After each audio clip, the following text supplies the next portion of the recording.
Well, Jack Doyle said he didn't like the Titans, so they came through for you, big fella. The Colts with a dismantling of Tennessee in week number 3, 41-20. That means the Colts are 3-0 and playing some good football. And like we talked about in episodes past, it all looks sustainable here going forward. This is episode 4, by the way, of the Jack Doyle Podcast with Matt Taylor. I'm Matt Taylor. He's Jack Doyle. That's why you came. We're going to talk about the Colts through the prism of a former Colt here. And there's a lot to like about this football team. One of 6 teams, I think, as of right now, still undefeated going into week number 4. Jack, you got to be on cloud 9 watching this football squad. Yeah, I mean, like you said, it just looks so sustainable right now. They're clicking on all cylinders, especially offensively, and it just makes it so easy to talk about them, right? I said that kind of last week. It makes it a lot of fun and to come in here and talk Colts, man. And I'm just having so much fun as a fan watching this team. No doubt about it. So we have a lot to get into today. We're going to talk about this historic start for the Colts, not because they're 3-0, but because of what they're doing, because of how it looks, all of the offensive milestones that this team has reached and how they're making it look easy under Daniel Jones.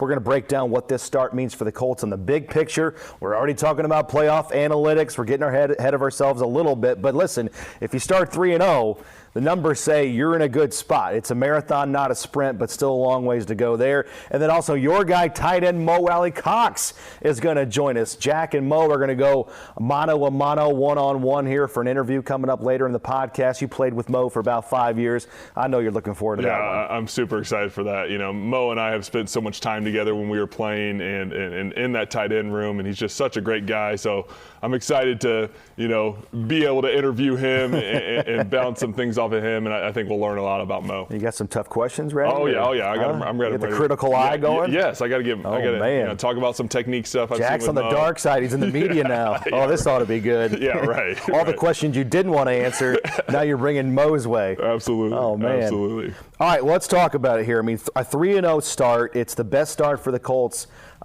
since 2009, so best start in 16 years. Crushing the Titans, scoring 40 points in a game for the first time since 2021. And they're 3-0 against AFC teams, which is really important. 1-0 inside the AFC South, obviously. We're going to get into all the things that have just been remarkable for this team. I mean, Daniel Jones, right around 800 yards passing. Jonathan Taylor continuing to lead the NFL in rushing and scrimmage yards, coming off a 3-touchdown performance, all of that. But for you, when you watch this offense, Jack, big picture, what is most impressive to you about what the Colts are doing?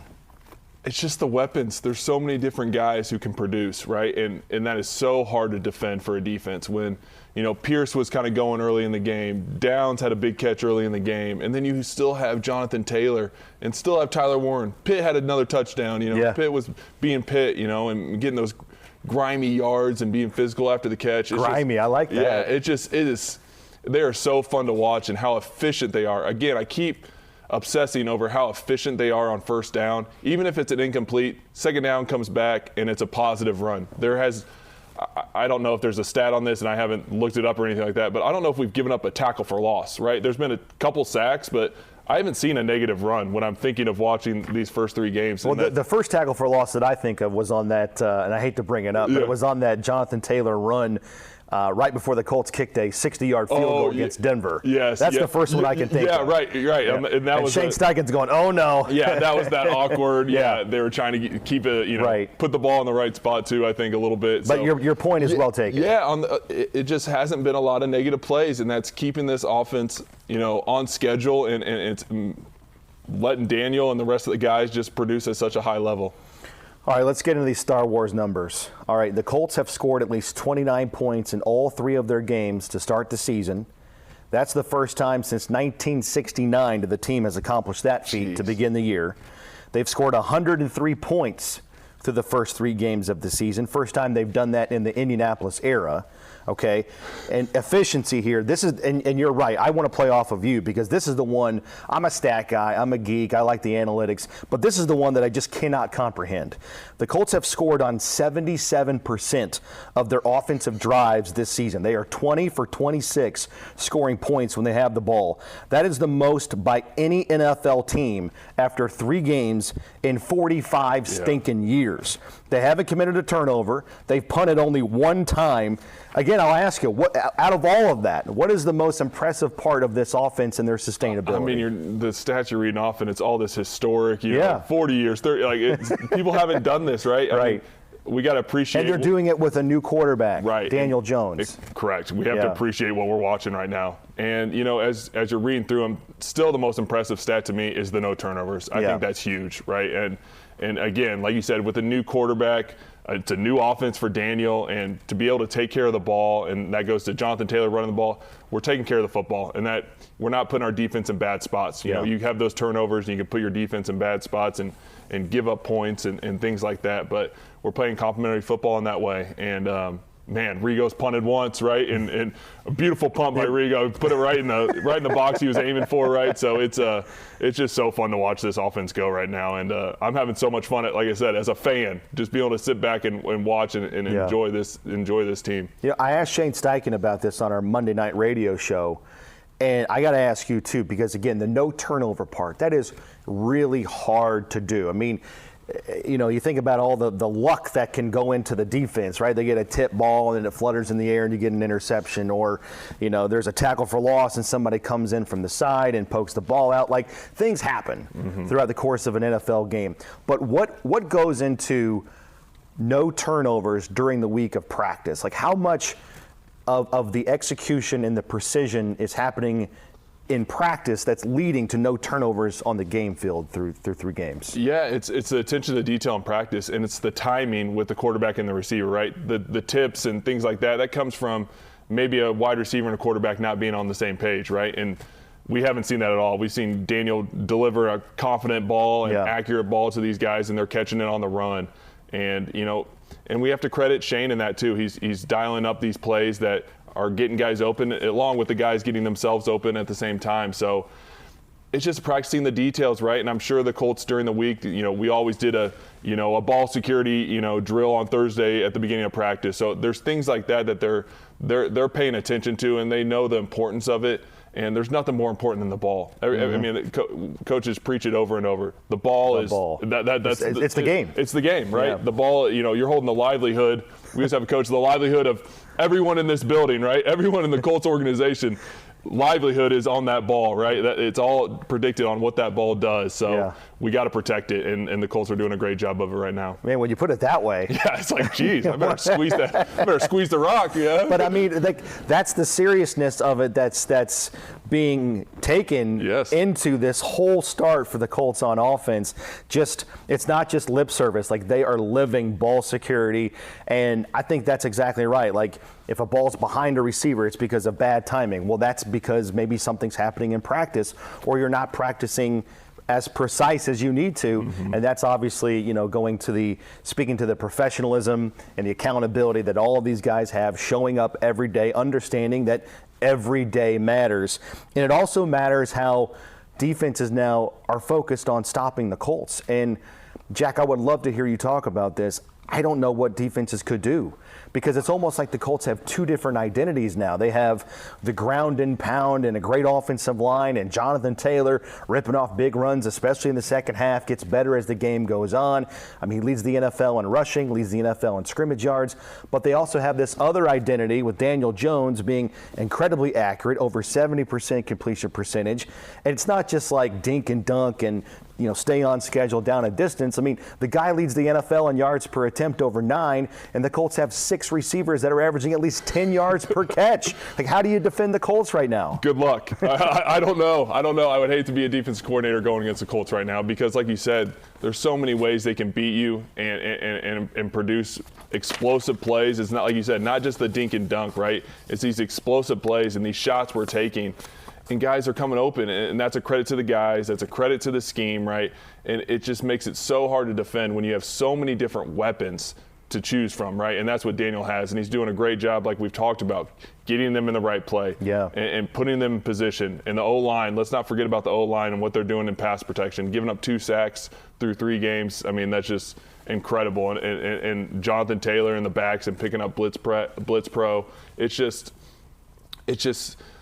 I just can't think of a way that, if I'm playing if I'm a defense coordinator and I'm going against this Colts offense, I mean, it's pick your poison, right? And who are you going to choose to beat you? You know, you always try and take away a team's number one option, right? That's a defense coordinator's job, and try and have someone else beat you. But who is that right now? I don't know. I don't know. So it's a good problem to have if you're on the Colts offense or you know, a Colts fan. But to your point, that's what Lou Anarumo tries to do. That's what Bill Belichick did and made famous was, I'm going to be game specific. Yep. I'm going to change my defense week to week to shut down and slow down what you do best.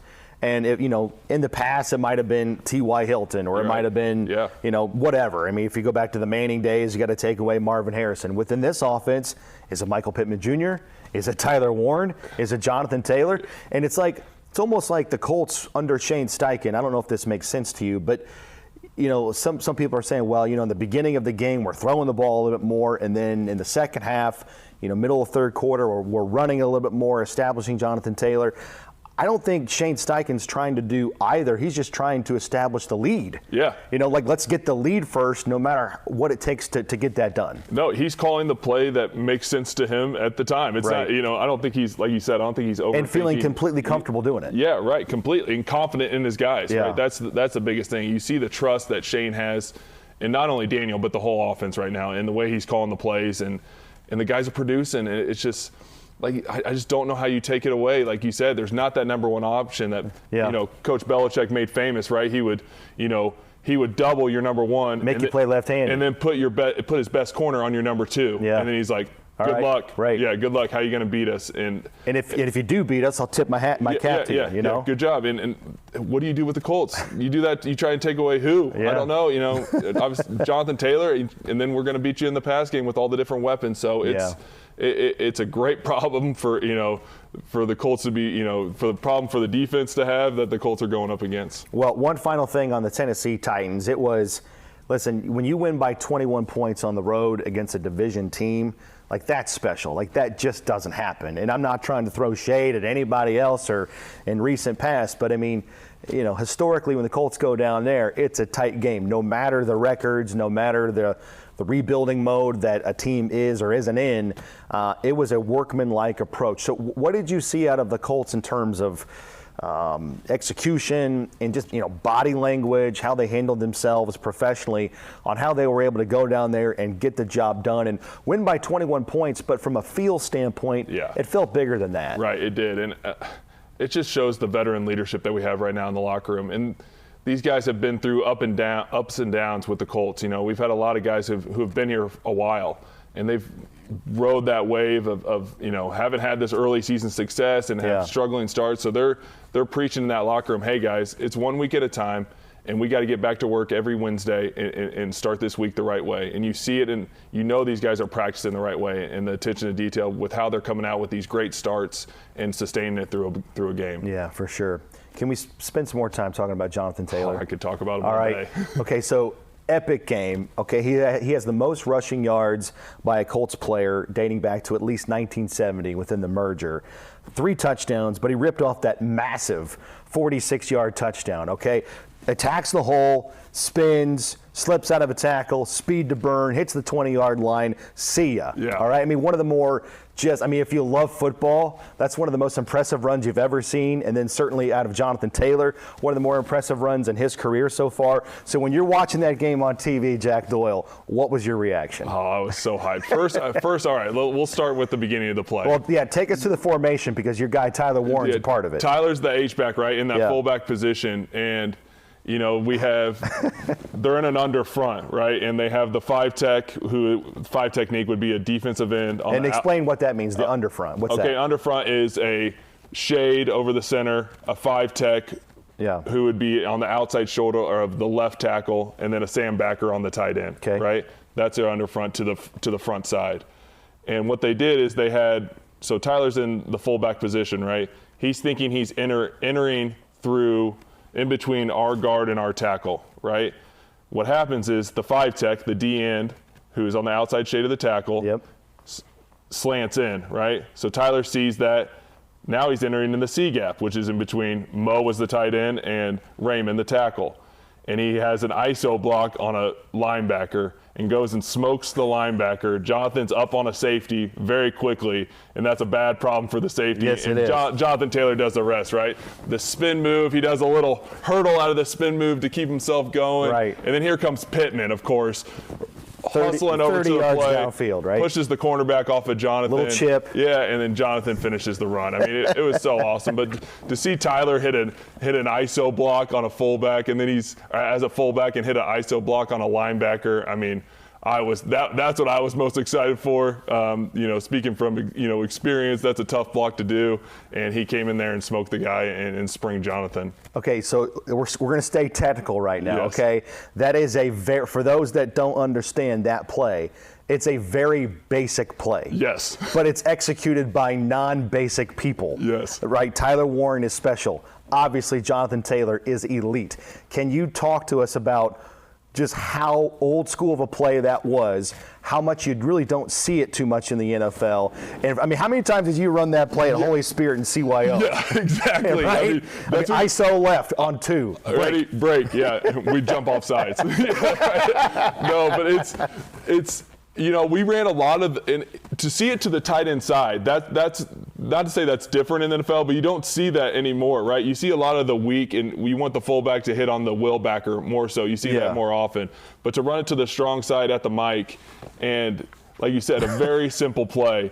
And the Titans probably don't practice it very much. Colts haven't shown that, right? It's a physical look. It's a physical look, Yeah. and it's guys miss their fit, obviously, because Jonathan was up on the linebacker's trying to spill it to somebody. Yeah. No one's there. They're in cover. The safeties are coming from cover 2, so that's not where he should be spilling the run to. If we're getting into it, Matt, as you know, please. But they obviously missed their fit, right? So sometimes just running a simple play right at them, old school football, when all this NFL now is a bunch of pass and all this, jet sweeps and all this crazy stuff. Let's just go right at them and let Jonathan Taylor do the rest. I mean, it's so fun. It's 90s football, man. It's the best. The football purists, are just watching on TV going, ISO. You know what? They ran right at him. Like, people don't do that anymore. And, everyone wants the linebackers that can go sideline to sideline. Sometimes let's just go right at them, man. And everybody brings their kids to the TV like, that's what you should do. Yes, this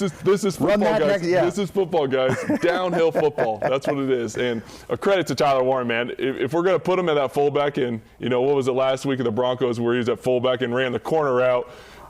You're taking the words right out of my mouth. Sometimes right now. he's going to have to go block, right? And to show that that's not all he does back there. Yeah. So credit to him to sticking his face in there and hitting the guy. I know he felt that one. He was feeling that one today, but worth it when Jonathan Taylor springs it. Unbelievable skill set. The guy, I said this when they drafted him. He could thrive in 1975 or 2025. Line him up in the backfield against Denver. Kind of sneaks out, leaks out. The timing of the play, runs the deep over, 40-yard gain, and then he's doing that, smashing a guy in the hole. I mean, this guy is he's different. His versatility is different. That is the tight end position, man, in my eyes. And Colts got a good one. I mean, I can't say it enough. I mean, this dude's just a football player, and like you said, could thrive in any era, and I love watching him play. Well, Mo Alie-Cox is coming up, but before we get into him, I do want to wrap up with Taylor because he's off to such a great start. I mean, if you look at his numbers, he's off to a better start this year, or at least he's on pace for a better year this year than he did in 2021. That was your last year with the Colts. So you got a front row seat to that. Yeah. In 2021, I mean, he was a machine, over 1,800 yards. So far this year, he's on pace for 1,900 yards. So can you take us back in the time machine? What was it like watching Jonathan Taylor in 2021, and what are the similarities that you're seeing out of him so far this year? Yeah, the explosive run was always in there, right? That's what we're seeing. We've seen a couple of them through these first few weeks, and I'm thinking back to that 21 season, and I'm racking my brain on some of my favorite runs, and I'll never forget the one against the Patriots, to seal the game, and he hit it for, 70 yards or whatever. He was going like 22 miles an hour. And he was going 22 miles an hour, and he was looking at the sideline to see if he was supposed to go down, because it was the 2-minute warning. Right. Technically, he could have gone down, and we could have been on a knee, but it was way more fun that he scored. No doubt. But the fact that he's going 22 miles an hour just shows the the athletic ability of this guy, and looking at the sideline to see, are people telling me go down, go down? No, I don't see anybody. Everyone's just cheering. Okay, let me just keep running and still just score. burning I it. mean, the explosive run, and you can just see the confidence that he's running with. I talked about it on the run against the Titans, the one we just talked about with the ISO. Yeah. You saw it with taking on those safeties, a little move, right? The spin move, the little hurdle out of that spin move to get himself back going. That's a guy running with confidence, and that comes from, let's credit the O-line and how they're blocking, and the tight ends and the receivers and the extra effort there, and you just see this whole offense clicking, and it's so much fun to watch. Yeah, I mean, are we taking Jonathan Taylor for granted? I mean, how much do we need to kind of like make sure we step back and appreciate just how special of a dude this guy is? Yeah, because he's a special person too. First off, and he's obviously knowing him as he's my friend and all that stuff. Yeah. He's just such a great guy, and the way he carries himself and the way he prepares week in, week out. Let's talk about that. His durability too through all this, and the yards he's gotten. Is this his 5th season, 6th year, whatever it is? But he's 6th year. 6th year. I mean, the durability he's had has been so impressive, and that goes into the work he's doing, outside the building and outside of practice, and yeah, we do need to step back and appreciate what we have, because we have an all-time great, in my opinion, at running back right now. Yeah, he is trending towards special abilities in Canton, Ohio, and one day might be in his future. So he's got my vote. Yeah, we'll see. Yeah, I don't think that one's a hard one to get right there from Jack Doyle. Another special guy, a guy that you always loved and appreciate, still do, is Mo Alie-Cox. He is the longest tenured Colts player on offense. He's been with the squad since 2017. He's seen the highs, he's seen some of the downs, and this is a great conversation. We're going tight end on tight end. I'm going to get out of the chair, welcome in Big Mo Alie-Cox, and Jack Doyle right here on the Jack Doyle Podcast. All right, here we are on the Jack Doyle Podcast, and I got a special guest right here, my man, Mo Alie-Cox. What's up, Mo? Thanks for joining us, How you doing, bro? You doing all right? Yes, sir. Can't feeling complain, good, feeling great. 3-0 start, Mo. Let's talk about it. How does it feel? You've had the ups and downs, right? And never had a 3-0 start because the Colts haven't done it since 2009, and I never had a 3-0 start, as a member of a Colt. So talk about what your role is, a veteran of this team. You're the most, you're the longest tenured veteran on the offensive side of the football. As a member of the Colts, talk about your role as a leader in keeping these guys locked in and understanding the opportunity they have in front of us with the 3-0 start. I think I just got to be that voice that just lets everyone know, we're 3-0, but we still haven't done anything. It's a long season. It's a great start. Definitely feels good. We were sitting on the plane and I'm just looking dang, we're really 3-0. You wake up more energetic coming to work. Everything just feels a lot easier and stuff like that. But you definitely have to give them that mindset, everything we want is still in front of us, and long season, and just really come to work with a 1-0 mindset. That's something we talked about before the season, because last year we were we're going to win the division, we're going to win this game, but we changed our focus to being more process-oriented and taking it one day at a time. Yep. And I think that's really helped us this year, and it's helped us get off to a fast start. Yeah, that's the right mentality, right? Because making these guys understand, hey, we have a great opportunity in front of us, right? 3-0 starts you don't just wake up and that happens, right? We put in the work. Let's not, let's continue to build off that momentum and understand that it's way easier to come to work when we're winning. So yeah, for sure. Let's keep that going. And I forgot to mention my jersey I had on right here. I have the VCU number 12, Mo Alie-Cox. I won't show you the back because I think they misspelled his name. I ordered this to surprise Mo back when we were playing together and wore it on we used to always have throwback Jersey Fridays, right? And we would wear them, and I surprised Mo with this jersey. I think my credit card information was stolen from who I ordered it from because they misspelled Alie-Cox on the back. I don't know where he got that thing. But it looks good on the front, and it's authentic. That's stitched. That's legit. Yeah, the front is fire. Yeah, look at it. It looks really good. Looks really good. I look like a basketball player in it. All right, Mo, that's going to transition me into my next question, right? Let's talk about your transition from a basketball player into a football player, because do you know this? I know you don't watch the broadcast at home, but now I'm forced to watch the broadcast at home and listen to these announcers. When I'm not listening to Matt Taylor on the radio, of course, and every single time you do anything, Mo, they say, former basketball player Mo Alie-Cox. When did you start calling yourself a football player, and can we stop having them mention you as a former? I know you want to shout out VCU, had some great times there, But you're a football player now, right? Yeah. Yeah. So let's talk about the transition and how that process kind of went for you. The transition, let's see. Probably decided I was going to play football about halfway through my senior year of basketball. I mean, because things started ramping up at a rapid pace. Like, more teams were coming to watch me, coming to every game. Then they even started coming to watch me at basketball practice. Yeah, you're saying NFL scouts, right? NFL scouts, yeah. It's kind of crazy. So then we finished our season, work out, go down to Exos, actually hire agent. The next day after our season ended. Yeah. I had to have meetings immediately because OTAs and the combine were right there. Yeah. So met my coach, made the decision, and then went to Exos for 2 weeks, but I was really flying back and forth because I was still in grad school. So I'll go down there 3 days, work out, come back for class on Thursday, go back. So I did it for 2 weeks, had a pro day.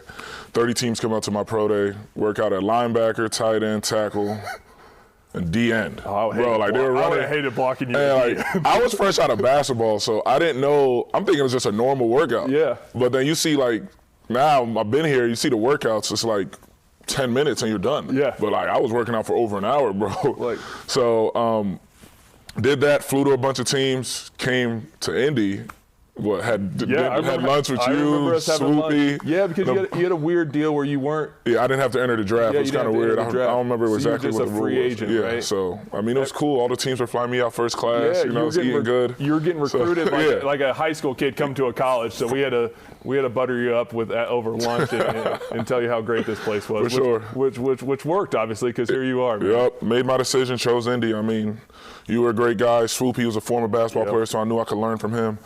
And then from there, everything just took off running. I mean, it was like a whirlwind because everything's moving so fast. And I don't know if you remember the one meeting. It was Haas, and he was like, Mo, do you know what we're talking about when we say the Mike linebacker? I'm like, bro, I have no clue what you're talking about right now. I'm just in the meeting taking notes, but I really don't know what we're doing. Who is Mike and who is Sam? I don't know these people's names yet. It's on 9, 6, 7 technique. I'm like, bro, I have no clue what we're talking about in here.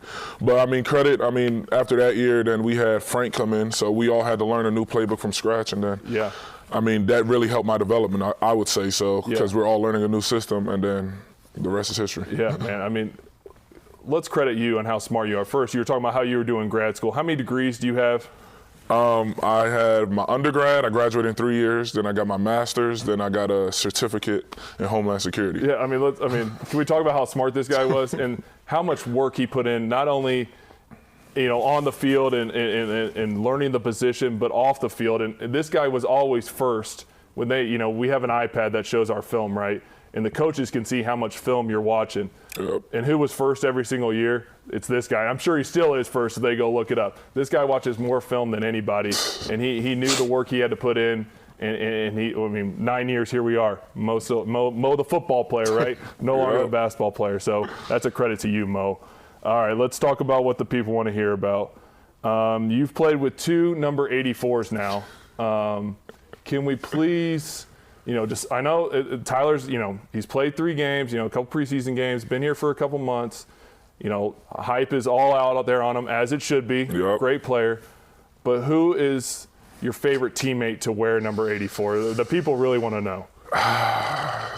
Tough decision.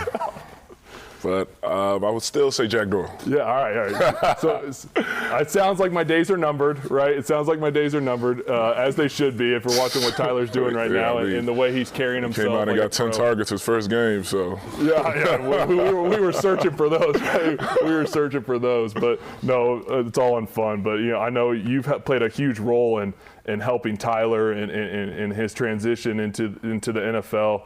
Can you talk about what you've kind of done to kind of ease that transition for him? Because I know he's got a lot on his plate, and they're asking him to do a lot. Talk about how that process kind of goes as being the veteran leader and helping a rookie. Just one, lead by example. Yeah. Because young guys, they don't know what to do, and they literally watch what the older guys do. So just try to lead him by example on and off the field. Then also helping him we were talking about recovery, taking care of his body and different things like that. Because as a young guy, I didn't know. I'm just go foam roll, go home. But massage, I go to hyperbaric, different things like that. Yeah. So getting his ear about things like that. But also help him have that accelerated vision on the field sometimes. Because, I mean, the coaches are throwing a lot on his plate.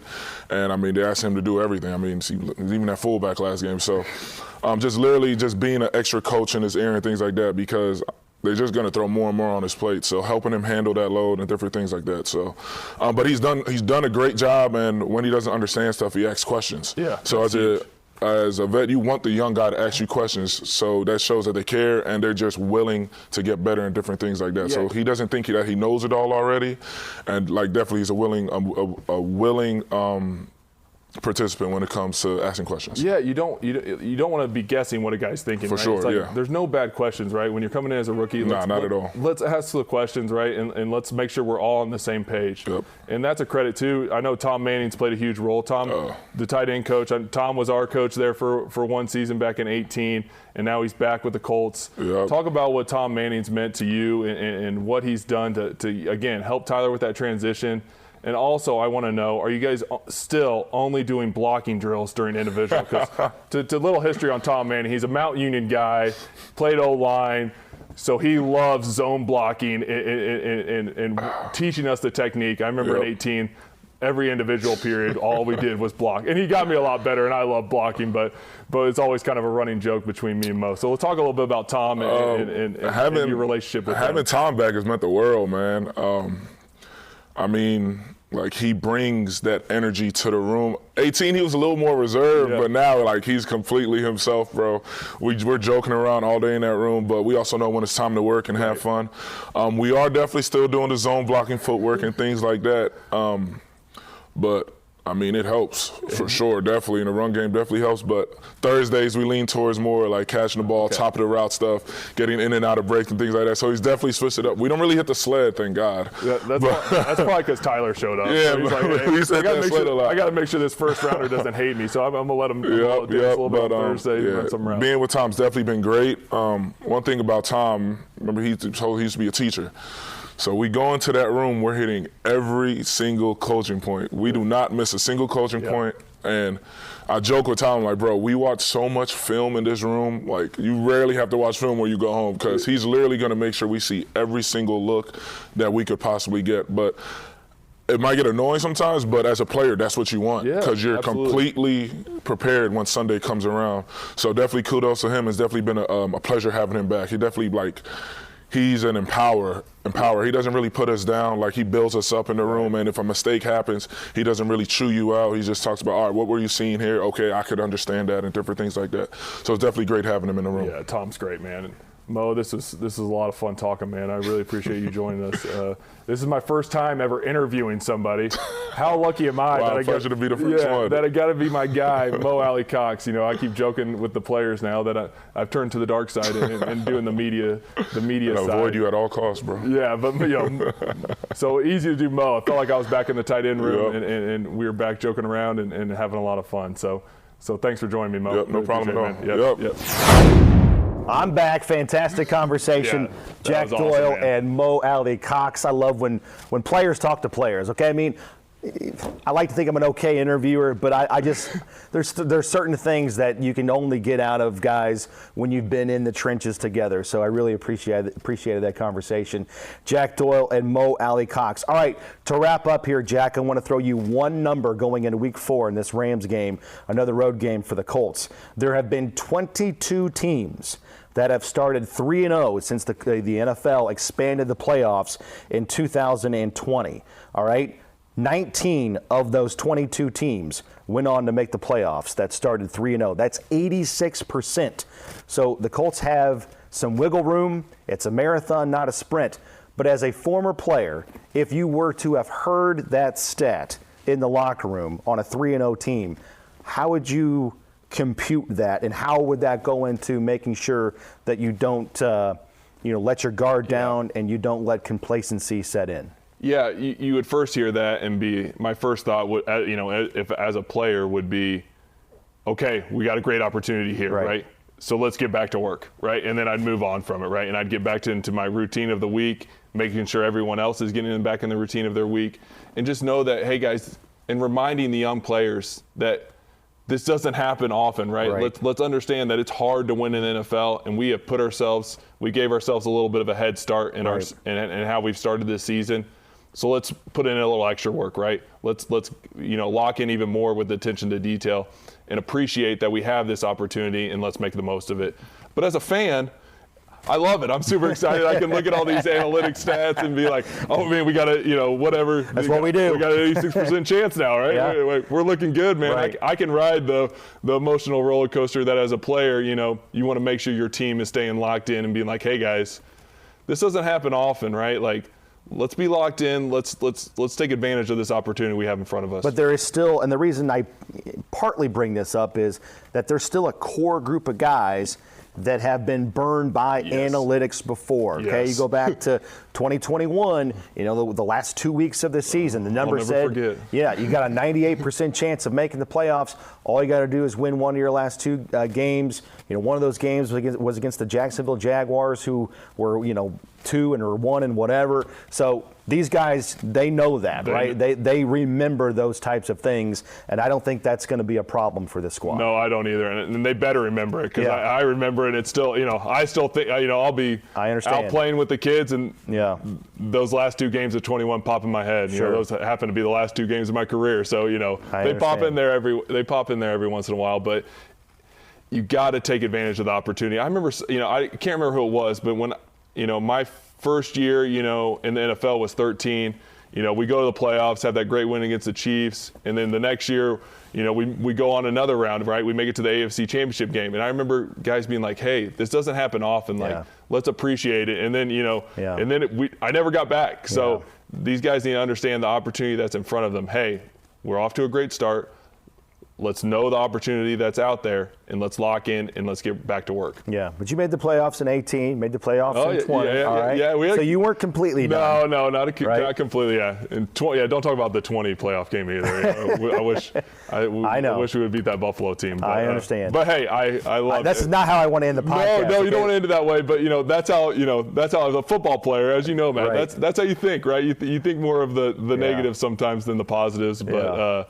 But what a fun run it was for 9 years playing for your hometown team. Definitely not on your scale, but my last football game ever in college, we lost on a walk-off touchdown in a playoff game. Yeah, and you still, you'll be out. You'll be watching. I wake up at 4 a.m. sometimes still thinking about, like, why do we run cover 2? Yeah, you'll be watching your daughter's kickball game, and you're like, darn it, man. I tell you what. Like, why are you shaking your head, honey? He's like, oh, I'm not watching this game right now. My head went somewhere else. The losses stick with you more than the wins, unfortunately. I think most competitors can attest to that. All right, let's not. We got to bring this show back up. Here we go. All right, we got to end on a punctuation mark here, exclamation point. All right, you don't know Jack is how we end the podcast. If you're new to this is a segment that we do, getting to know Jack a little bit better off of the field, from his former playing days. So you don't know Jack this week. Jack is every week here. You are coming in fresh off of being a teacher. Yeah. All right. For those that don't know, Jack, part-time, is a physical education teacher. Tell us where and how you kind of got into that. Yeah, so I'm the middle school PE teacher for St. Pius. It happens to be where my kids go to school too. Love it. But yeah, what's really fun about it is I went to college and got a degree, obviously was playing football at Western Kentucky, but got a degree in physical education. So it's really cool to use your degree in life. I know not a lot of people get that opportunity, right? Yeah. I think a lot of people, you get a degree, you're 18, picking a major, you don't really know what you want to do. And it's tough. It happens to work out that I get to use it. So it's fun to, go back and think about what we did in class and trying to implement that with the kids. But they're such a great group of kids, man. And I'm having so much fun with them. And my kids are, I'm getting that memory of building those memories with the kids of taking them to school. Yeah, you get to see them during the school day. And Dad being in the building. So cool. They get access to the gym. That's what they're most hyped about, right? They get to get extra shots up before school. Yeah, all that on the weekends. Oh, yeah, all that fun stuff. Yeah, but no one come ask me for the key. I'm not giving it out, right? Yeah. That's a can of worms we're not opening. No, we're not opening that. But no, I'm having so much fun. Like I said, it's a great group of kids, and I'm really enjoying it. Do you have the the same competitive spirit with the kids when you're playing baseball or dodgeball as you did when you were a player? Yeah, no, I try to hold it back, right? I got to remember these are middle schoolers, but I did, I got not into it, but I was playing some hoops with the 8th graders. They just left for Washington, D.C., so I hope they're having a good trip. But their last class on Friday, I was hooping with some of those guys, so I was having fun with that. I could just see you blocking shots. I was trying to pull get that weak stuff out of here. I was trying to pull back. I was trying to work on my jumper a little bit, not just driving every time. But my jumper needs a lot of work. So hopefully the access to the gym will improve that. A broken Jack Doyle J right there. He's like Billy Madison throwing dodgeball at the kids. You're gone. Along came Paulie White Rain. There you go. Launching it at the backboard. That's what I looked like. But raindrops. But I'll find it. I got the gym access. No excuses. Got to put the work in. You got the time. That's for sure. I love it. That's You Don't Know Jack, and that's Jack Doyle. Great podcast today. The Colts are 3-0, going for 4 in a row against the Rams coming up this weekend out in L.A. and SoFi. My thanks to Mo Alie-Cox. He joined the show a little bit earlier. That was fantastic. And if you missed any of this, just go back and rewatch it. This is good stuff right here, and we continue on. We'll be back doing it again next week. Jack Doyle, I'm Matt Taylor. Thanks for watching. Thanks for listening on the Colts Podcast channel. So long.